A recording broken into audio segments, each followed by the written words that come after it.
Denver Broncos 33. New York Giants 32. Yeah. Broncos now 5-2. Pretty clean 5-2.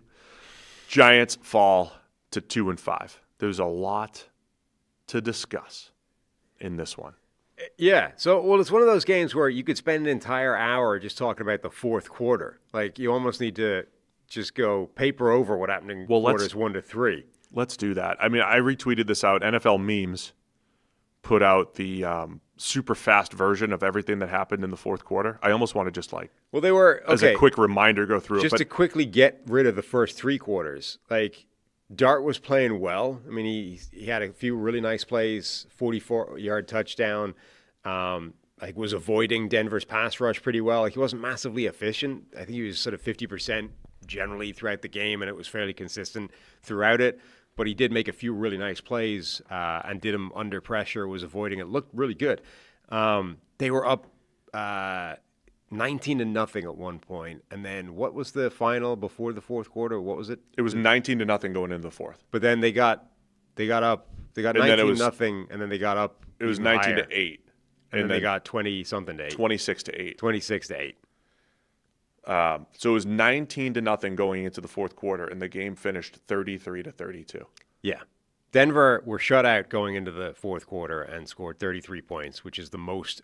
It's the most points by a team in the fourth quarter who had been shut out through the first 3. And before ever. Before the madness happened at the end of the game, the first 2 touchdowns for both teams.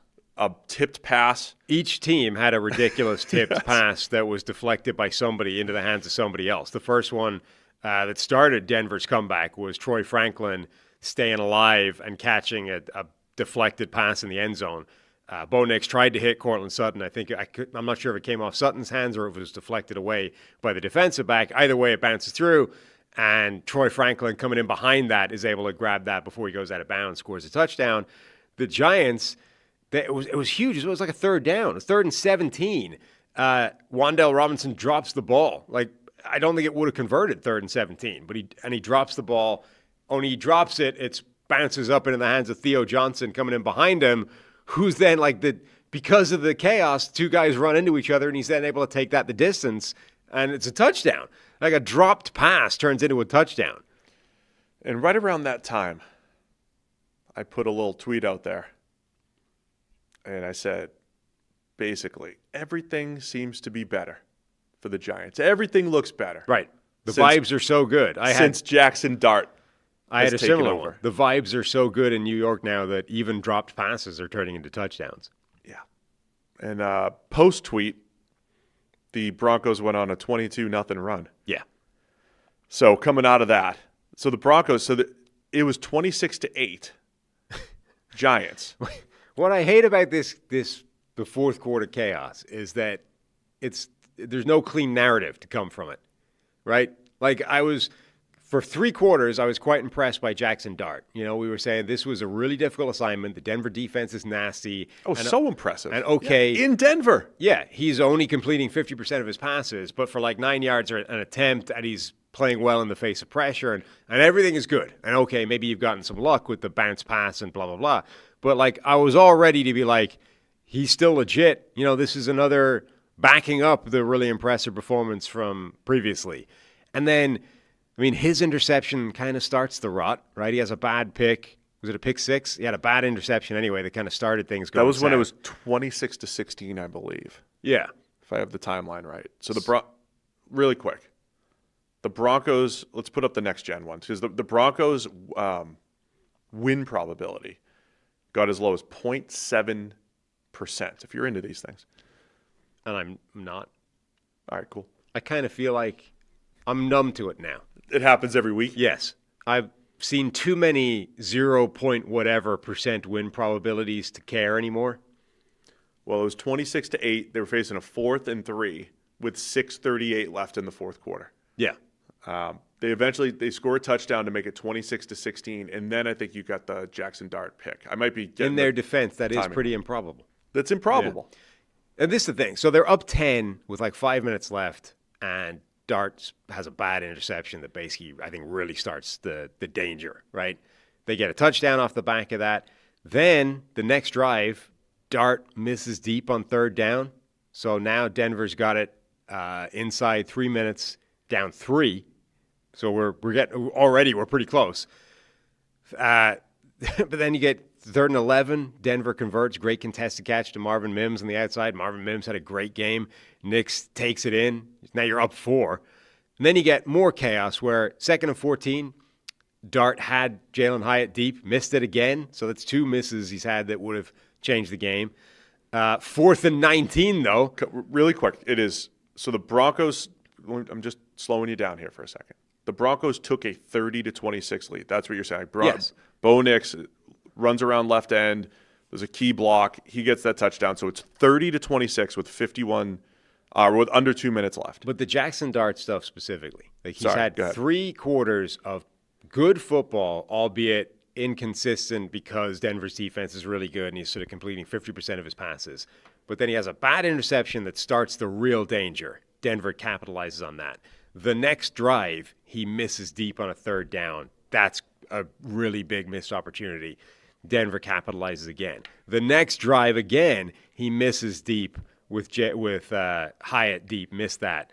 But then 4th and 19, you're like, it's gone from the least probable comeback ever to actually this is difficult for the Giants. 4th and 19, he converts 4th and 19 just.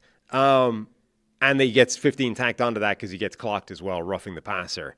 Then he has another deep shot that's a dropped interception. Like he basically forces the ball into double coverage, should have been picked off, wasn't.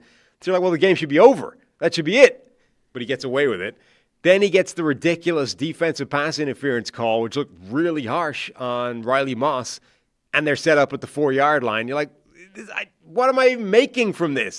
He's had like 2 missed opportunities to come back. He's had a bad throw that should have ended the game. He's been bailed out on this defensive pass interference call, but then he like dives his way, Michael Jordan style, into the end zone, like stretches out, just gets in, breaks the plane of the goal line, somehow keeps his body levitated off the ground. Like, I mean, he's just got moxie. This is Baker Mayfield. You know what this is? You know what that is? Cluttered and muddy and annoying. That sounds exactly like what his mentor would do. Scattaboo? Jameis Winston. Oh. That is exactly what Jameis has coached him to do. Hey guys, real quick, only 40% of our viewers are actually subscribed, so let's change that. Hit that subscribe button, and now let's get back to the action. That's exactly what it is. I don't like these late game. You take your shots, man. You'll miss some. You just keep shooting, man. I don't like these late game situations where the narrative is messy. I like it when it's just like, and the thing is, what's most annoying about it is, because part of the whole world we've been brought up in is you factor in these plays that get lost in the box score because they quote unquote didn't happen, or you get away with them, right? Because over time, those are actually quite important and instructive, and you learn things from those plays. But so many of these amazing, like, historical, era-defining drives or situations involve those plays, and I don't know that it's wrong that if you just ignore them, you get to the right place at the end. So, like Tom Brady, 28-3, the greatest comeback in Super Bowl history, the dude almost started that by throwing the ball. One of the greatest plays in that was the Julian Edelman catch. Earlier in that play, the ball goes straight through the hands of a defender. Defender catches, game over, no comeback. It's irrelevant. One of Tom Brady's most signature things in the world involves a terrible Tom Brady play that we just pretend didn't happen. And if we pretend it didn't happen, actually you end up in a more sensible place than if you say Brady should have thrown the game away. Well, because everything after that was spectacular. But that's the thing. So now we're in this Jackson Dart thing. You're like, Jackson Dart tried to throw the ball away into double coverage after missing 2 deep shots that could have changed the game in his favor. And yet, he still ended up launching himself across the goal line to take the lead. Maybe we don't need to look for clean narratives here. Because Bo Nix has similarities, right? The number of overthrows that he had in this game and opportunities. But Boverthrow. The Boverthrows. But then when it mattered, made a bunch of big plays. Got the ball to Marvin Mims on a couple big plays. One may not have even been intended for him. I don't know.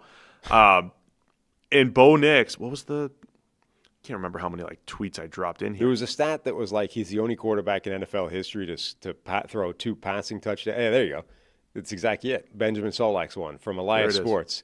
Bo Nix is the first player in NFL history to record 2 or more passing touchdowns and 2 or more rushing touchdowns in one quarter.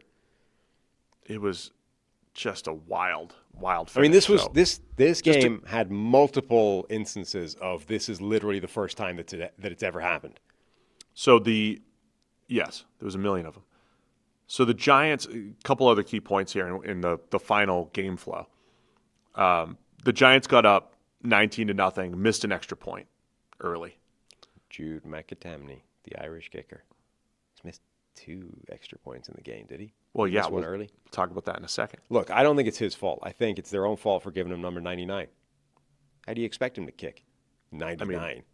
That was number What 98. kind of number is that? That was number 98. Kickers should not be wearing number 99. The Giants brought this on themselves. It's not the Irish kicker's fault. Nothing wrong with high 90s numbers. Look at us. There is for a kicker, Maybe he'll become a great Irish podcaster someday like you.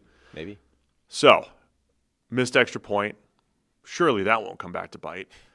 So then the narrative stuff that Chekhov's extra point. the narrative stuff that I don't love is this was going to be a clean Giants were up, then they blew it. Broncos were down, then they made the big comeback against another NFC East team.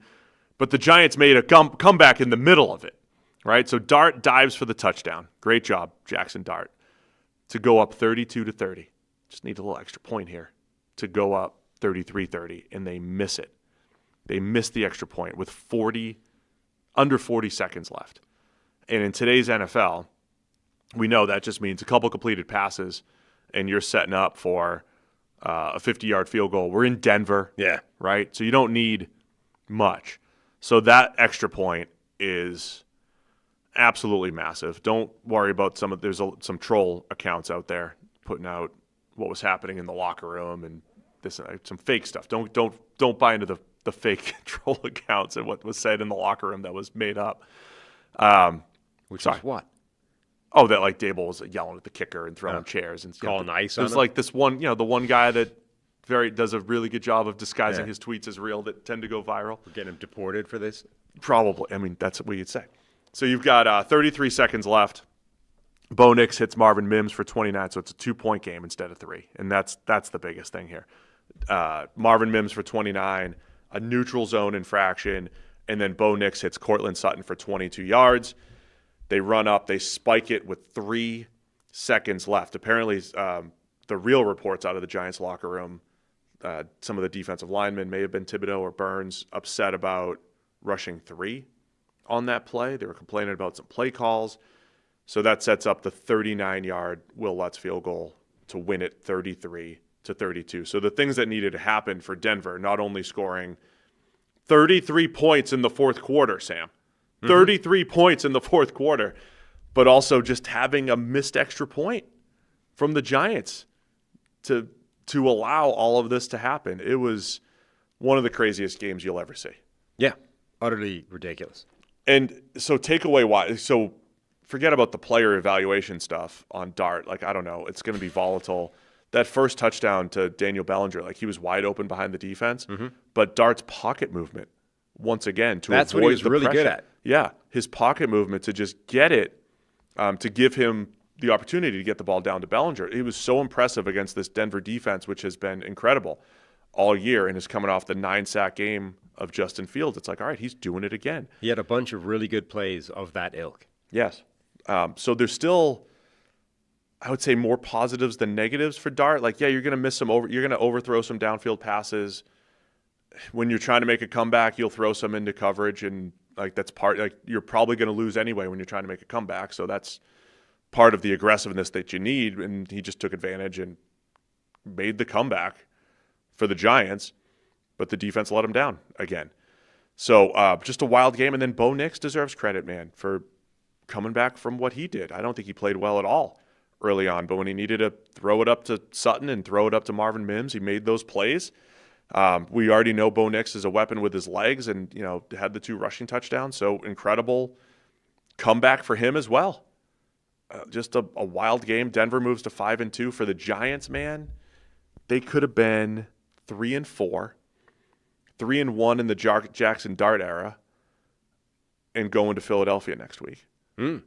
and saying we can make a statement and beat Philly 2 out of 3 weeks here, move to 4-4, and actually make a run at the division.